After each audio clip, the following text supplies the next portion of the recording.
इस वीडियो में हम लोग देखेंगे प्रोजेक्ट पराग। ये मॉडल प्रश्न पत्र है, सेट 1 का है, कक्षा 10th क्लास, सब्जेक्ट मैथ है, सेक्शन बी है जो अति लघु उत्तरीय प्रश्न है। ये 2 अंक के लिए क्वेश्चन है। तो जितने भी मॉडल प्रश्न पत्र में सेट 1 में 2 अंक का क्वेश्चन है, सभी इस वीडियो में हम लोग सरल करेंगे। चलिए हम लोग वीडियो को शुरू करते हैं।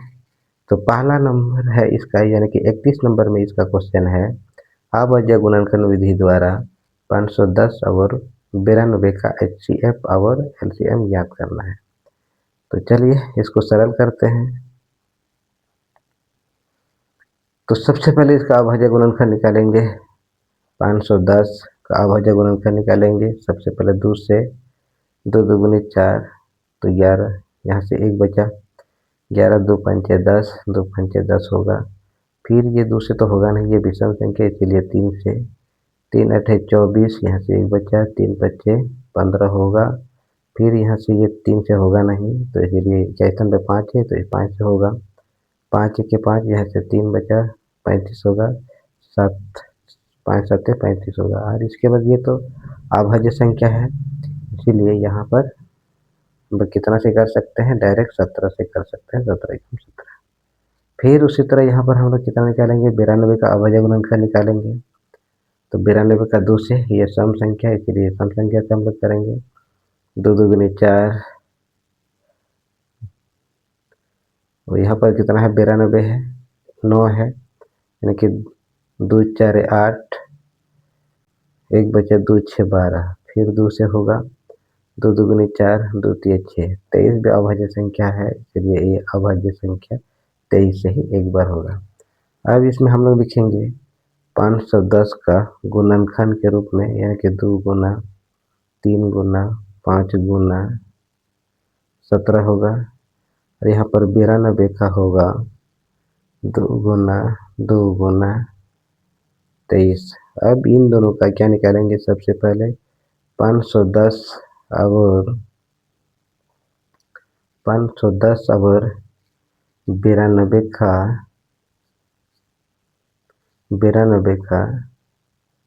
HCF। तो HCF के लिए आप लोग को पता है, जो इन दोनों में दोनों गुणनफल में है, तो जो जोड़ा बनता है उसी को लिया जाता है। ये 2 और ये 2 जोड़ा बन गया है, तो इसीलिए ये 2 ही होगा। इसका HCF कितना होगा, 2 होगा। और इसका क्या, LCM होगा हम लोग का, ये जो जोड़ा बना है इसको लिखा जाता है। इसके बाद यहाँ पर जितना भी बचा हुआ संख्या सब गुना में लिखा जाता है। इसलिए यहाँ पर हम लोग का 3 है, इसके बाद 5 है, इसके बाद 17 है। फिर नीचे में यहाँ पर ये 2 भी जोड़ा नहीं बना था, और ये वाला 23। अब ये सब क्या करेंगे, सब गुना करेंगे।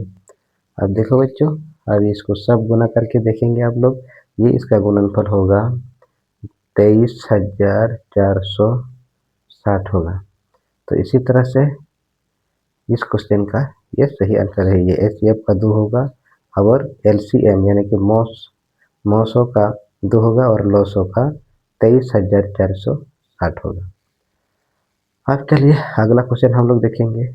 क्वेश्चन है, एक द्विघात बहुपद ज्ञात कीजिए जिसके शून्यकों का योग और शून्यकों का गुणनफल क्रमशः -3 और 2 है। यानी कि शून्यकों का योग दिया हुआ है, और शून्यकों का गुणनफल दिया हुआ है। इसको भी हम लोग सरल करेंगे, बहुत ही आसान है। अब शून्यकों का योग आप लोग को पता है, इसको अल्फा प्लस बीटा द्वारा सूचित किया जाता है, यानी कि ये कितना है, -3। और शून्यकों का गुणनफल अल्फा इंटू बीटा द्वारा दर्शाया जाता है। आप लोग को पता है अल्फा प्लस बीटा बराबर फॉर्मूला होता है -b/a, और अल्फा इंटू बीटा का सूत्र होता है c/a। तो योग के बराबर ये कितना होगा, ये -3, नीचे में कोई नहीं तो 1 है, यहाँ पर भी कितना है, योग का मान कितना है, तो ये हम लोग का कितना होगा, 2/, नीचे में कुछ नहीं तो 1 है। तो यहाँ से हम लोग देखिए, a का मान यहाँ भी 1 हो गया, यहाँ भी a का मान 1 होगा। b का मान में माइनस बी का मान -3 है, तो ये माइनस माइनस कैंसिल होगा, सी का मान कितना होगा हम लोग का 2 होगा। इसी तरह से हम लोग का ए बराबर होगा 1, बी बराबर ये माइनस और ये माइनस कैंसिल होगा, तो बी बराबर 3 होगा, और सी बराबर हम लोग का कितना होगा 2 होगा। और आप लोग को पता है ये द्विघात बहुपद है हम लोग का A X square plus B X plus C, ये द्विघात बहुपद है। तो इसी में ए का मान और बी का मान सी का मान बैठाएंगे।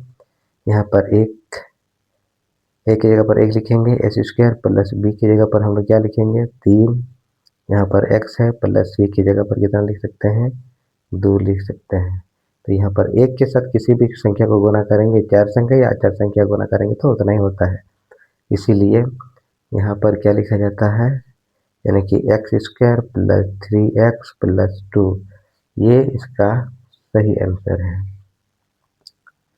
ठीक है बच्चों, आप लोग को कैसा लग रहा है वीडियो देख के? आप लोग अच्छा लगे तो कमेंट कीजिए, शेयर कीजिए अपने दोस्तों के पास, ताकि सभी अपने दोस्तों को ये वीडियो उन लोग तक पहुँचे।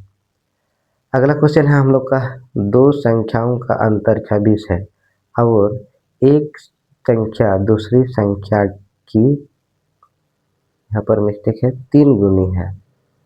कितना 3 गुनी है, तो उन्हें ज्ञात कीजिए। चलिए इसको सरल करते हैं, हल करेंगे। माना कि एक संख्या बराबर x और दूसरी संख्या बराबर क्या होगा y हम लोग मानेंगे। प्रश्न में कहता है, प्रश्न में कहता है दो संख्याओं का अंतर, यानी कि ये पहला संख्या और दूसरा संख्या का अंतर का मतलब घटाव, बराबर कितना है 26 से, ये समीकरण 1 होगा। पुनः प्रश्न से हम लोग देखेंगे, यहाँ पर क्या दे रहा है, और एक संख्या दूसरी संख्या से 3 गुनी, यानी कि एक संख्या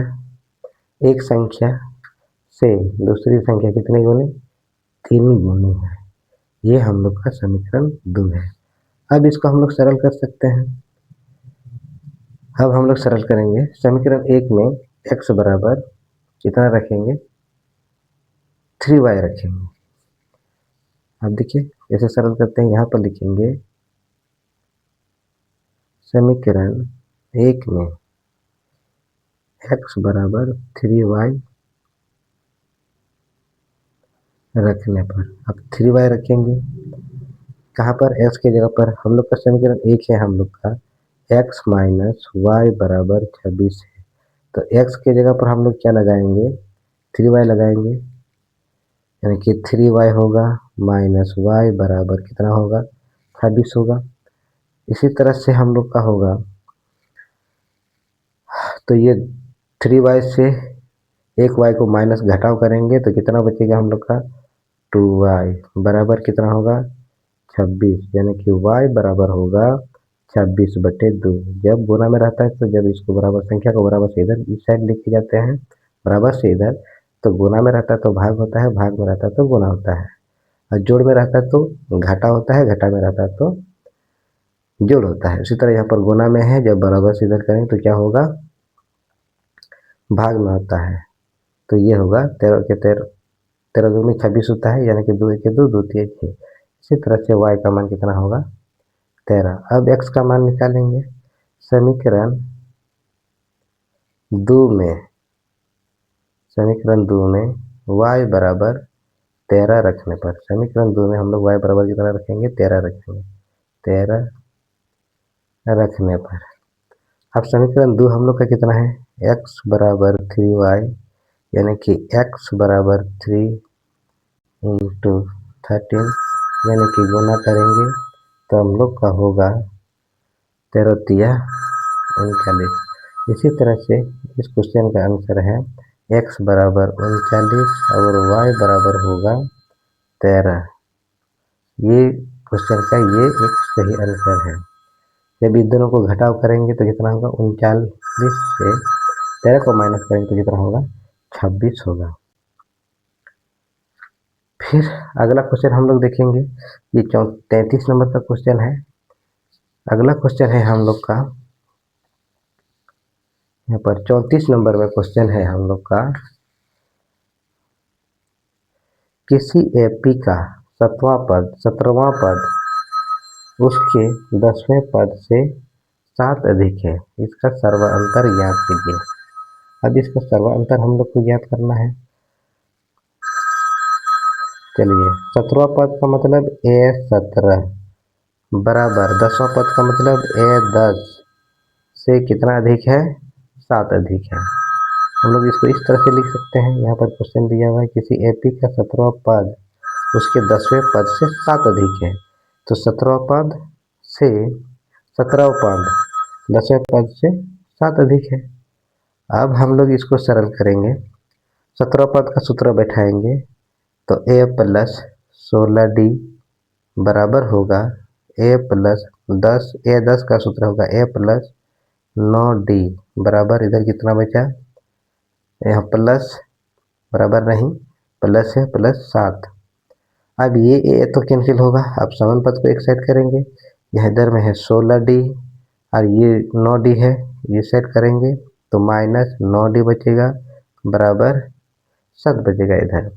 अब 16 से 9D को माइनस करेंगे तो कितना बचेगा, 7D बचेगा, यानी कि यहाँ पर 16 को D है, यहाँ पर 9 को D है, 16D से 9D को माइनस करेंगे तो 7D बचेगा।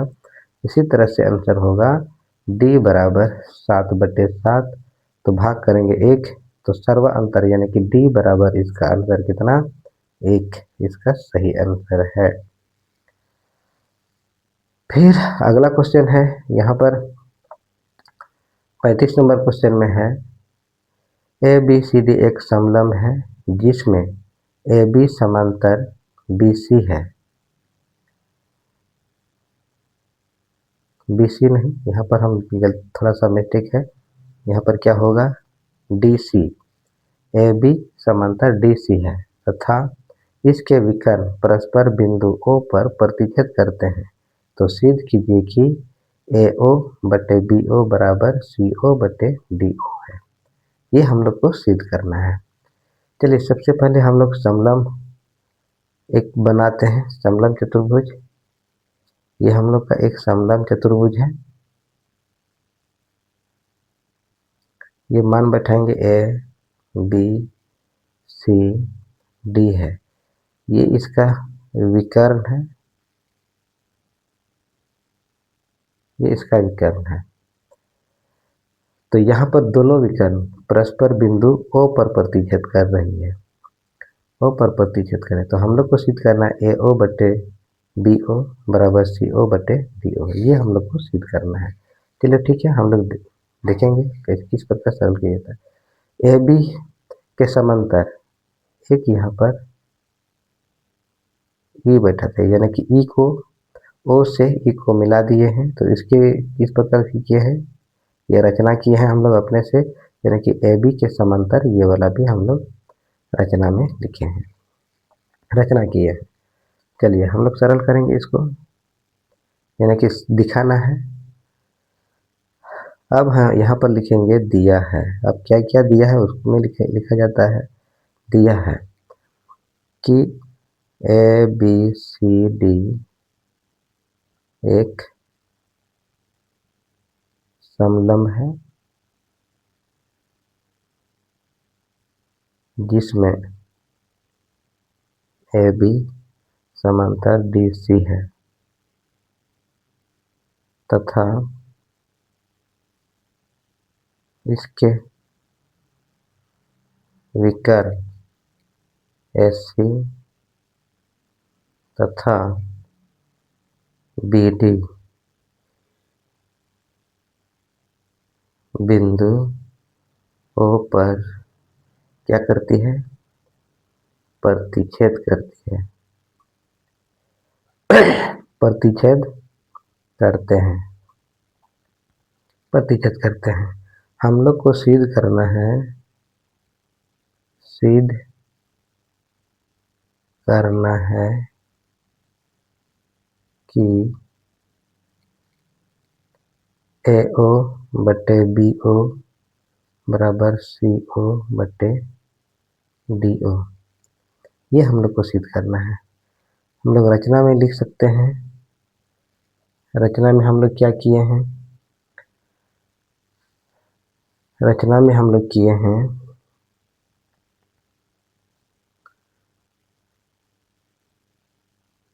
बिंदु E से O को मिलाया तथा AB समांतर DEO है। ये दोनों क्या है? समांतर है। यानी कि बिंदु E से O को मिलाया, यहाँ पर E बिंदु है और इससे O पर मिलाया गया है और ये दोनों किस प्रकार है? AB समांतर DEO है। तो चलिए हम लोग इसको सरल करेंगे। अब हम लोग क्या दिखाएंगे? परमाण। बहुत छोटा जगह हम लिए हैं, चलो इसी में ही हम लोग सरल करने के लिए कोशिश करेंगे। अब देखिए यहाँ पर परमाण में दिया गया है, यहाँ पर रचना से हम लोग किए हैं AB समांतर EO, रचना से किए हैं। ये हम लोग समीकरण 1 मानेंगे। क्या से? यहाँ पर लिख सकते हैं रचना से। इसके बाद दिया गया है, क्या दिया है? AB समांतर DC, ये दिया है। ये समीकरण 2 मान सकते हैं। यहाँ पर क्या लिख सकते हैं? दिया है, ये लिख सकते हैं। तो यहाँ पर समीकरण 1 और 2 से हम लोग देखेंगे।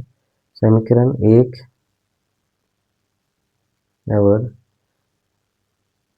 2 से, समीकरण 1 और 2 में देखेंगे AB समांतर EO और AB समांतर DC। तो ये दोनों भी समांतर हो सकता है। तो जो होगा हम लोग का यहाँ पर क्या?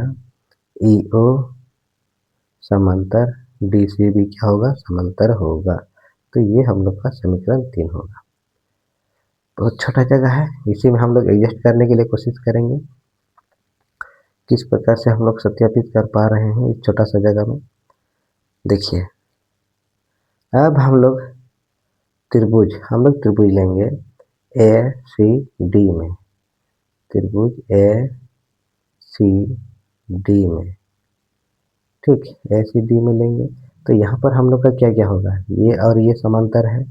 कैसे? समीकरण 3 से हम लोग का क्या क्या समांतर है? AO EO समांतर DC।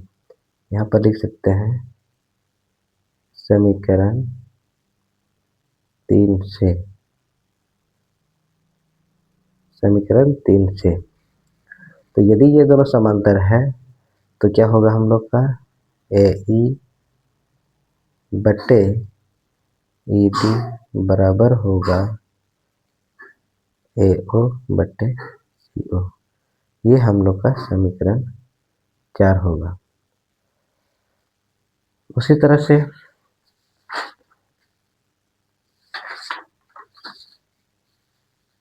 यहाँ पर थोड़ा सा जगह लेते हैं।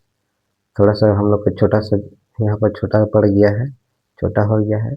हम लोग आगे देखेंगे यहाँ पर। अब यहाँ पर समीकरण 4 इसको मानेंगे, ठीक। फिर हम लोग देखेंगे, ये समीकरण 4 हो गया हम लोग का।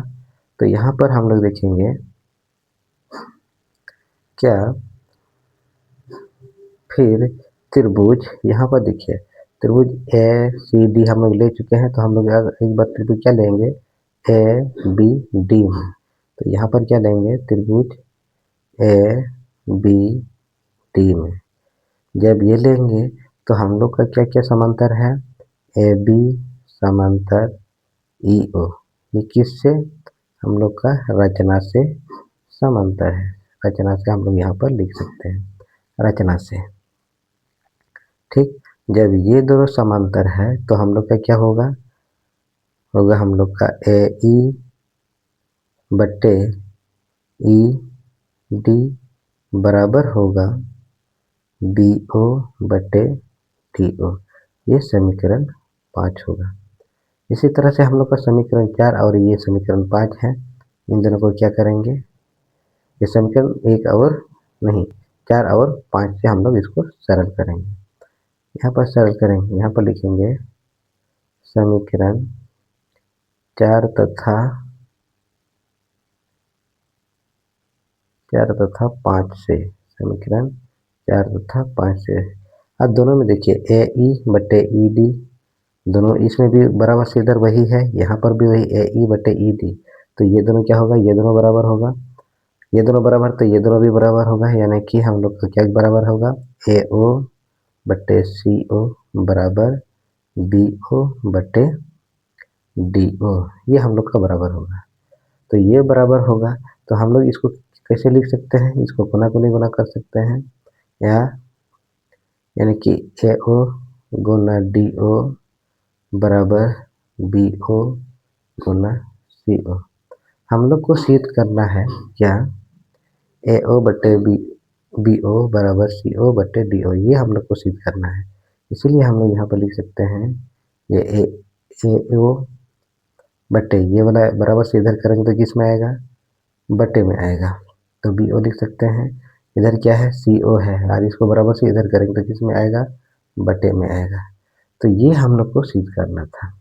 इसी तरह से इस क्वेश्चन को हम लोग क्या कर सकते हैं, सिद्ध कर सकते हैं। यहाँ पर क्या लिखेंगे, प्रूफ, यानी कि सिद्ध हुआ। इस तरह से इस क्वेश्चन को सरल किया, सिद्ध किया जाता है। ठीक है, बहुत ही इंपॉर्टेंट क्वेश्चन है ये, क्वेश्चन आने वाला क्वेश्चन है। हम लोग आगे देखेंगे, क्वेश्चन है 36 नंबर क्वेश्चन में है, एक त्रिभुज ए बी सी की भुजा बी सी पर एक बिंदु डी इस प्रकार स्थित है कि कोण ए डी सी बराबर कोण बी ए सी है। दर्शाइए कि सी ए स्क्वायर बराबर C B into C D है। तो एक त्रिभुज है,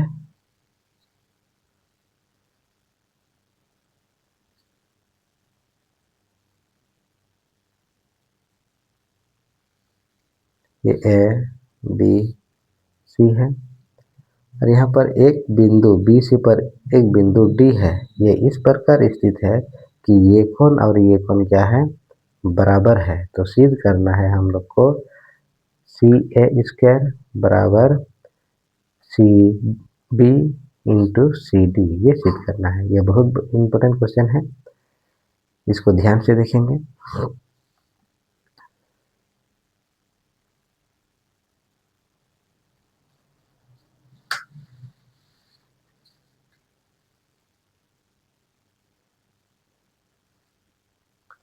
चलिए इसको सरल करते हैं, किस प्रकार से हम लोग इसको दर्शाते हैं। इसमें भी लिखेंगे, दिया है, किस प्रकार दिया है, ये लिखेंगे त्रिभुज ए बी सी में, त्रिभुज ए बी सी में भुजा बी सी पर एक बिंदु डी इस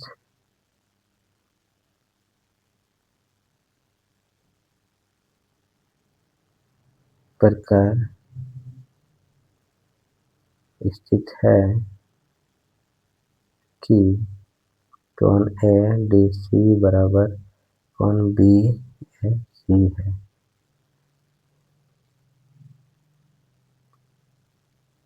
यहाँ पर छुटा हुआ था एक शब्द, इस प्रकार स्थित है कि कोण ए डी सी बराबर बी ए सी है।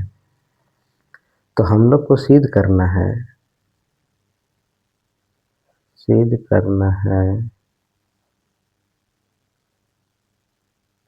कि सिद्ध करना है कि CA² बराबर CB इंटू CD, ये हम लोग को सिद्ध करना है। अब देखिए यहाँ पर हम लोग प्रमाण दिखाएंगे। अब क्या निकालेंगे? प्रमाण। ये तो सिद्ध करना है, प्रमाण हम लोग दिखाएंगे। प्रमाण होगा हम लोग का, त्रिभुज लेंगे, त्रिभुज है हम लोग का ADC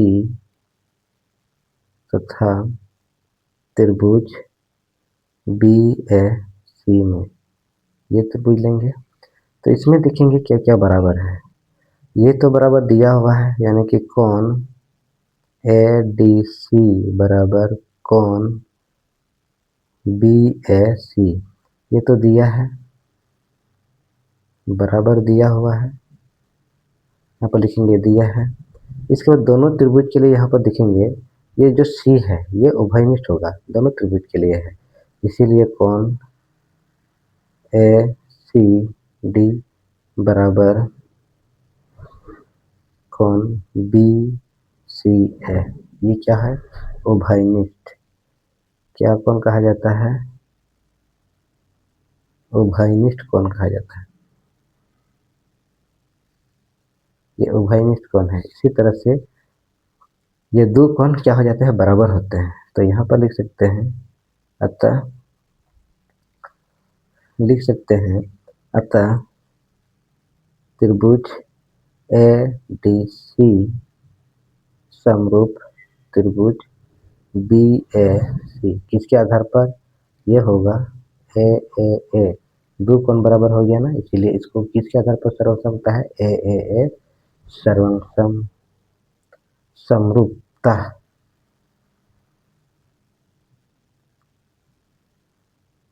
AA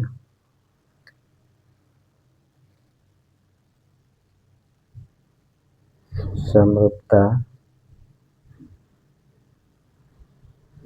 कसौटी से, इससे क्या होता है? समरूप होता है। ठीक, तो आगे हम लोग देखेंगे,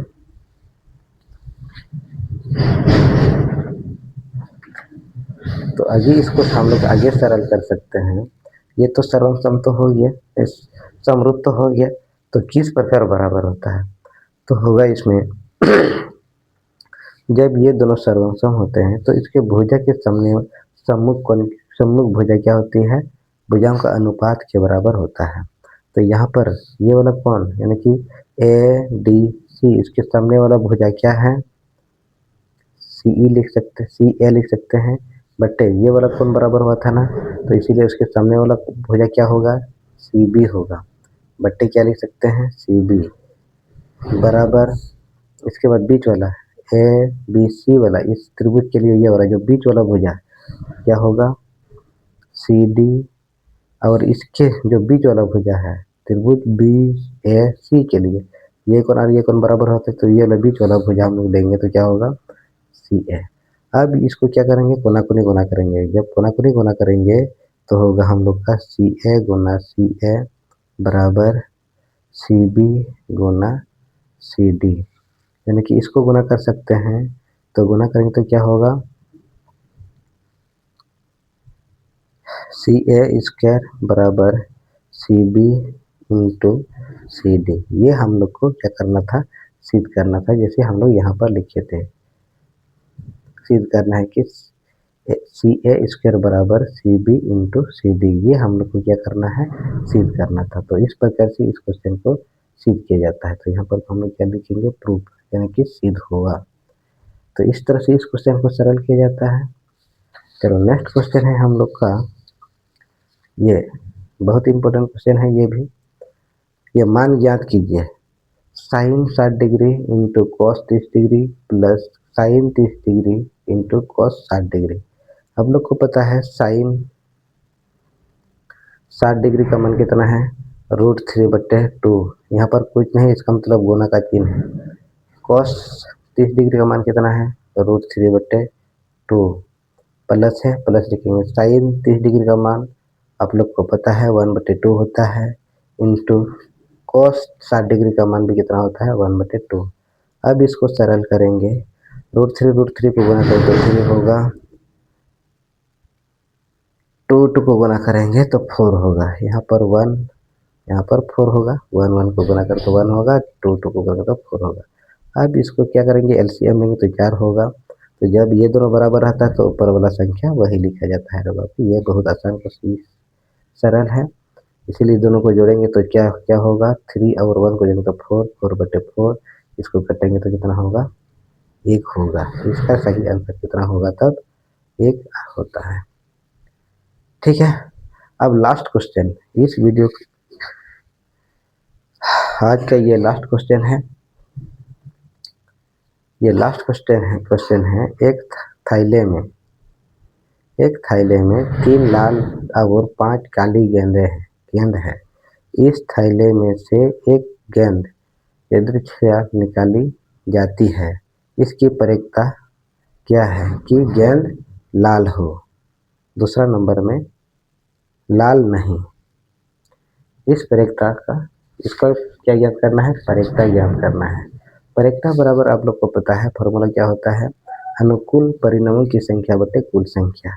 तो यहाँ पर कुल गेंद की संख्या, यहाँ पर सबसे पहले लिखेंगे कुल गेंदों की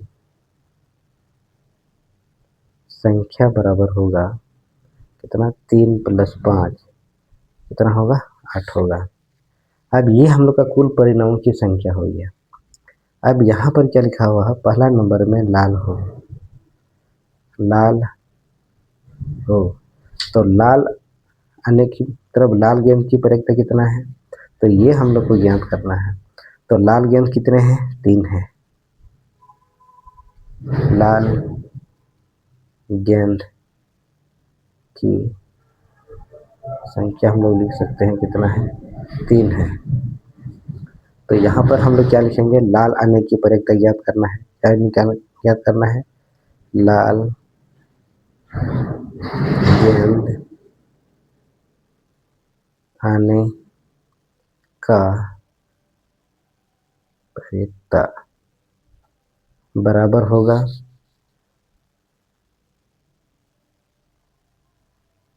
अनुकूल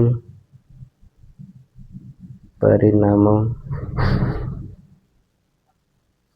की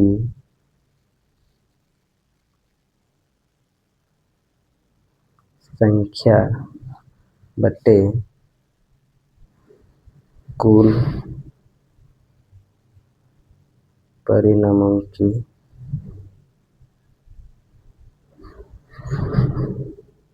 संख्या होता है। कुल परिणामों की संख्या होता है। चलो यहाँ पर हम लोग का अनुकूल की संख्या कितना होगा, 3 होगा, और यहाँ पर कितना है, कुल परिणामों की संख्या कितना है, 8 है। तो ये पहला नंबर का ये सही आंसर होगा। अब यहाँ पर दूसरा नंबर में क्या लिखा हुआ है, दूसरा नंबर में लिखा हुआ है लाल नहीं हो। इसका मतलब है जो लाल गेंद को छोड़ करके बाकी कितना बचा है। तो इसमें इसको 2 तरह से आप लोग सरल कर सकते हैं, लाल नहीं होने की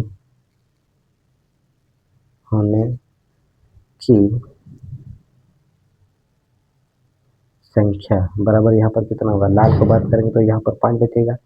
समूह में 8 गो है, 8 में से 3 तो लाल है, तो 8 लाल को क्या है, नहीं करना है, तो कितना बचेगा हम लोग का, 5। तो अनुकूल की संख्या कितना होगा बाबू हम लोग का, 5 होगा।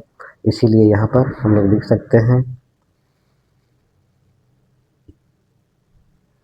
लाल नहीं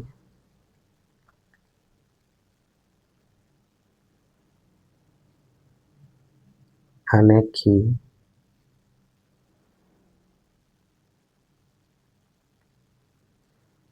लाल गेंद आने की, यहाँ पर की लगेगा का नहीं, तो यहाँ पर लाल नहीं आने की प्रक्रिया बराबर कितना होगा, अनुकूल की संख्या कितना है 5 है, कुल संख्या कितना है 8 है। इसी तरह से 2 नंबर का आंसर इतना होगा।